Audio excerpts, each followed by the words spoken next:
classics are tabooed, so is carbonara. If you don't want to piss off the Italians, do carbonara the right way, starting from the right ingredients.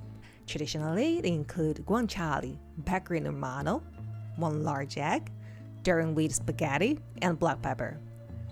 This is guanciale. I only managed to buy this kind in the local market. Guanciale is a cured cheek part of pig. I think Chinese should not be a stranger, as such ingredient is also used in Chinese cuisine. Guanciale is more flavorful than pancetta or bacon, which is a common substitute. But pancetta can be as hard to find as guanciale, so the easier way is to use bacon. Do use good quality and unsmoked American-style bacon. This one is the only type I found here that contains no water. Some people may get rid of the skin of the guanciale, but I like it, so I keep it. Guanciale is also salty and fatty, so for one serve, you only need a tiny bit of it. Because this guanciale is coated with seasonings, I'm going to wipe them off as they tend to burn before the cheek is done. After that, just cut it into small chunks. Traditionally, pecorino romano should be used as the only cheese in carbonara. It is the aged goat cheese that can be grated.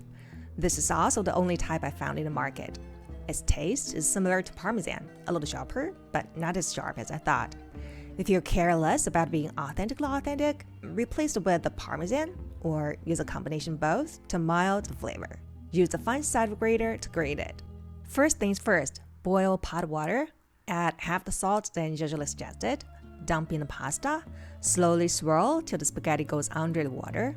Gently move around a little to prevent it from sticking to each other. Stir after 1 minute and then leave it there for another 7 minutes for al dente taste. While the pasta is cooking, put the guanciale evenly in the coated pan. Turn another stove on small to medium heat. Use the hands to scatter the chopped chunks evenly in the pan. Soon, the fat will start to be rendered out. Meanwhile, crack the egg in a bowl, beat well, make sure to use the room temperature egg. Then add the grated pecorino and add about 1 teaspoon of grounded black pepper. If you can't take such heat, cut it to half. Mix everything. The eventual mixture should look like a paste. Or just take the yolk, beat it, and add the remaining ingredients.